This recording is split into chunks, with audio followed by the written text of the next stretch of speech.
Hello, hello, hello. Welcome, welcome, welcome. So, yes, it's Nika here. If you're new, you're highly welcome. And if you are returning, you're also highly welcome. I'm showing you my dinner. This is what we made today. It is a case of I have gone native. This is Egusi soup made served with white rice. Okay, Egusi soup is a West African based soup made with melon seeds and traditionally with meat, and I'm really excited to show you how I reduce the calories. If this is something that would be interesting of interest to you, do watch, and I'll see you on the other side of the intro. Thank you.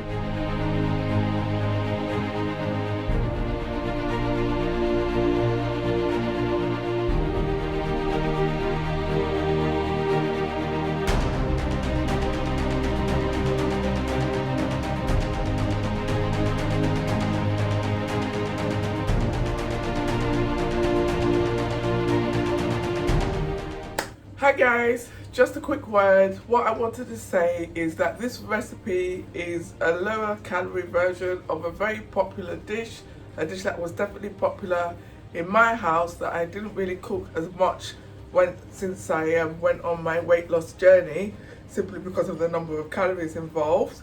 But I've realised that obviously for it to be sustainable, I need to learn how to cook these things with a better calorific value, so to speak.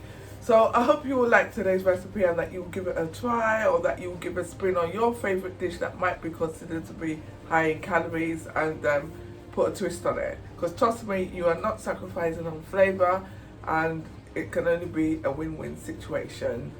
Okay folks, so these are the ingredients we have. Let's start with the star of the show, which is the egusi. So this egusi is 250 grams, which I previously toasted and ground into a powder. So toasting it just gives it that extra nutty flavor. It's not compulsory at all, it is optional. And then I've got my greens. I've got here bitter leaf, that's about 80 grams. I've got here frozen spinach. Actually the spinach was fresh, it's just from my freezer. I froze it when I bought it. And I've got here some kale. Okay, then I've got here some fish. So I've got 2 mackerel fillets here. I've got smoked haddock. This fish is from a fish stew, it's catfish. Those were just the bits that were left over, so I've taken out what little bones there were and put that up here. And then here I've got some stockfish and some smoked catfish fillets.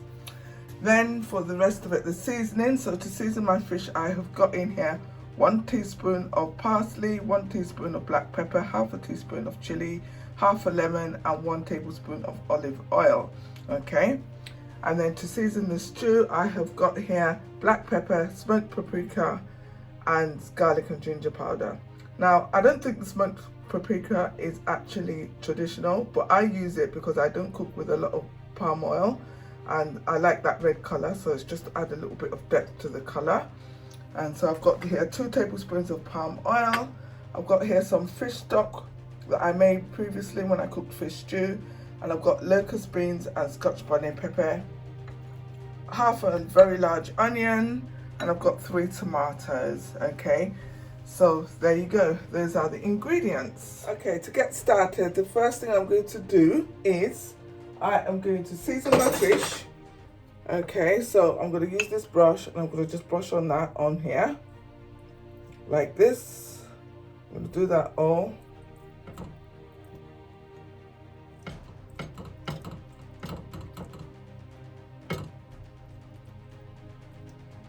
And I'll turn it over.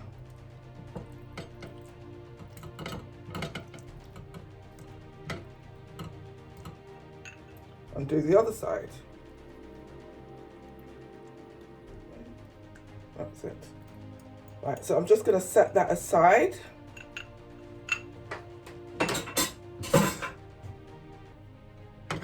Right, I'm just going to set that aside. In the meantime, what I'm going to do is I'm going to put this and the onion through the grinder. Okay folks, so we're ready to get started.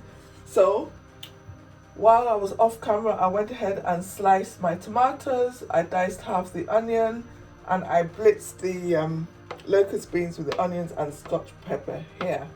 So we're gonna make a start. So as in traditional fashion, we need heat. So we have heat and we have a pot.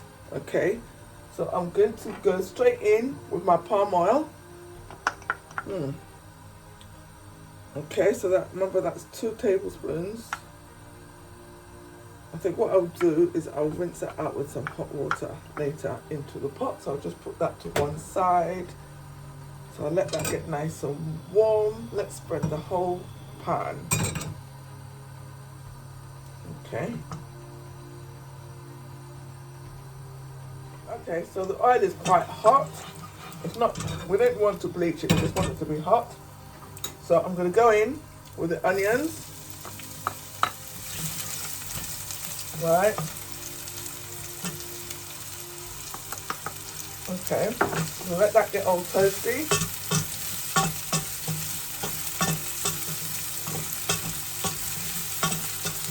So that's that. Then I'm going to go in with the tomatoes. This is just how I do it, folks. Okay. I'm going to let that cook down.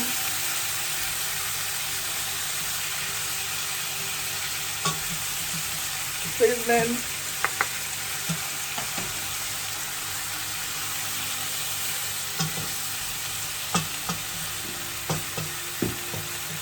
Then I'm going to go in here with this. Ooh.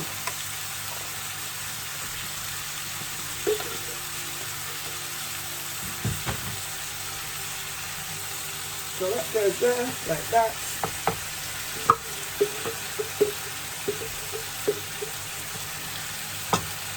Right, so I don't want to waste anything. Waste not, want not, my mummy always said. So that goes in there like that. Put this all away. Then what I'm going to do is add the hard fish, which is the stockfish and the smoked catfish. I'm going to go in with the stock. Right, like I said, I'm going to rinse this out with some water now.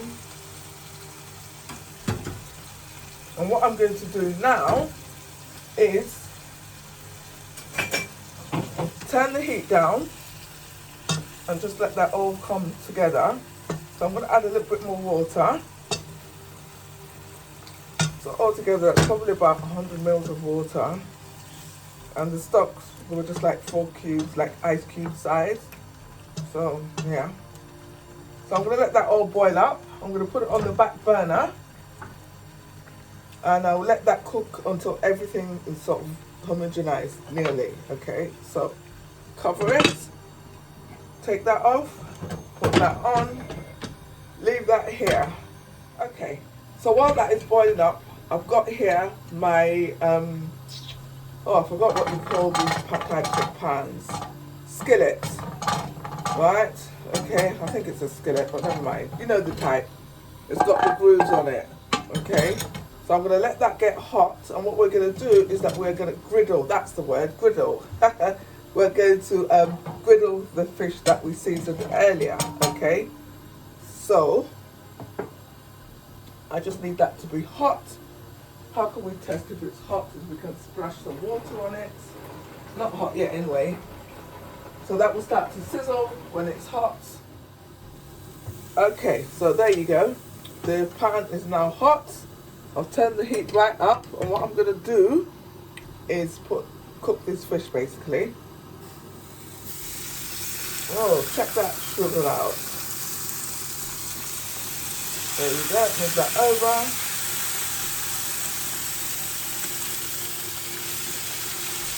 There you go.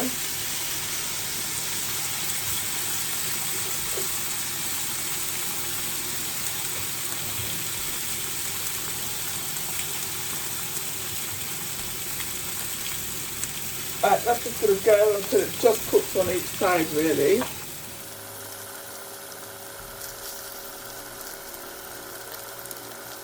Okay, folks, so the fish is done to all intents and purposes. Okay, obviously, if we're going to serve it in its own right, we'll probably leave it for a couple more minutes.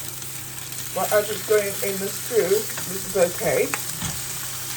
The haddock has already started to fall apart, which is what I want. So now I'm just going to take that out and break it apart onto a plate, okay?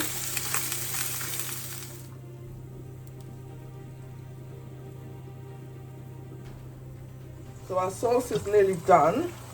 Let's turn that off. Oh, actually, let's turn it back on. Turn it down and put the water there. I always like to have water on just in case I need it. So there, as you can see, it's all sort of homogenized. The tomatoes have broken down. So guys, if you guys cook with salt, now will be the time to taste it and adjust a little bit. But I don't, so that's okay, that's fine. That's how my seasoning goes. So what I'm going to do now is I'm going to start adding some of the fish. So I'm going to add, this is the fish, the leftover fish that I mentioned. So I'm going to go in there with that. And I'm going to put the bitter leaf in there. That bitter leaf is really bitter. I suppose because it's in the name.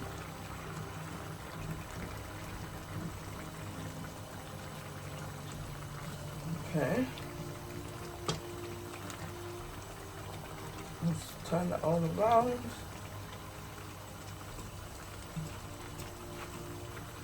I think everybody does it slightly differently. Some people will put the egusi in before the spinach, and some people will put it in after.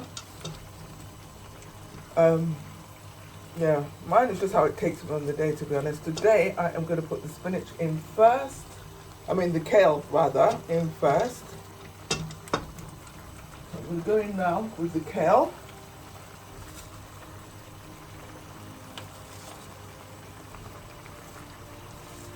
There's quite a lot of kale actually. I think maybe I'll leave a little bit of it out. So this is the thing. I could tell you, oh, use 2 cups of kale, but in the end, it really depends on what you like. And kale is not even traditional anyway, but I like using it. You can use any greens. Some people do it just with bitter leaf, but I can't quite take that. It's just too bitter for me. So I always like to mix it with something a little bit sweeter. And kale is one of them. So what I'm going to do now is I'm going to add a little bit more water. It will thicken up when I put the egusi in anyways. So I'm going to put that down there and I'm going to cover that for 1 minute or so until the kale is coming up to darker green. Okay, so the kale has darkened a bit. So what I'm going to do now is I'm going to go in with the spinach and the fish. I'm going to put all of this spinach in because you know how spinach is anyway. And the spinach is still slightly frozen, so it's going to take a while.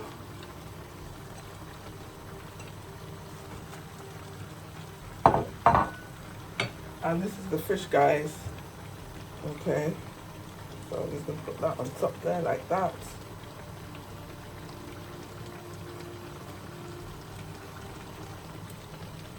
And I'm going to be very naughty and I'm going to eat this little piece here.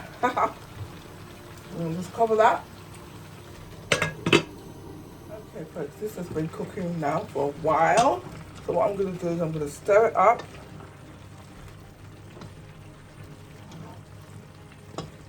Doesn't really matter if the fish breaks up, that's the idea anyway.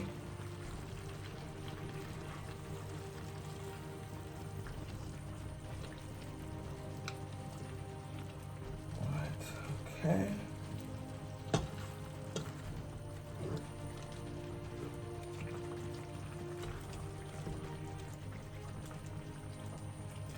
Right, so there you go. So what I'm going to do now is I'm going to add the egusi in. Not before I've added another splash of water. So you see the thing with this is how I do it. I just use it to see. I couldn't really tell you how much water to use. It depends on what you like. And it's the same with the egusi. Sometimes you just have a splash of egusi and it's mainly green. Some people want a lot of egusi and just a little bit of green. So you just take it from there.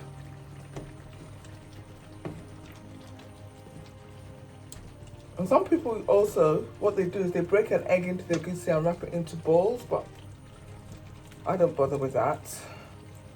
And some people just do it with water. So I'm going to just add a little bit more water in there. And then I'm going to go in with the egusi now. Let's put that on there like that. Let's see how it goes. Right, here we go.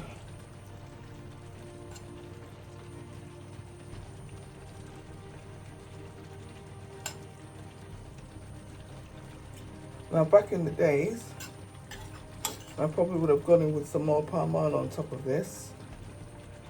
But as we're trying to keep this as healthy as possible, I'm not going to do that. That's why I use the smoked paprika.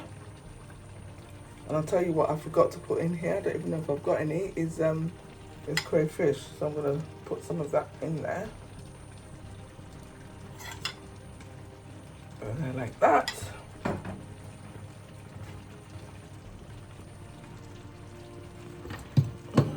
Actually, I've run out of crayfish. How funny. Never mind. It's not the end of the world, folks. It's still got plenty of seasoning in there. So now what I'm going to do is I'm just going to turn.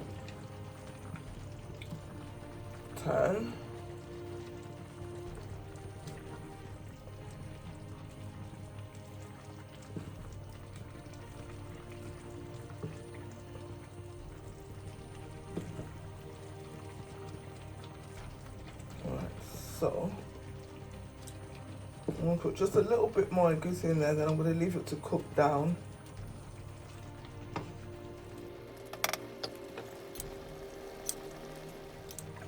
Okay, so now what I'm going to do, I'm just going to leave that to cook until everything absorbs to the top and separates, and then it will be done. It's nearly there, folks. Look at that. Look at that. Oh my days. See? Okay, so this is just take another 2 or 3 minutes, I think.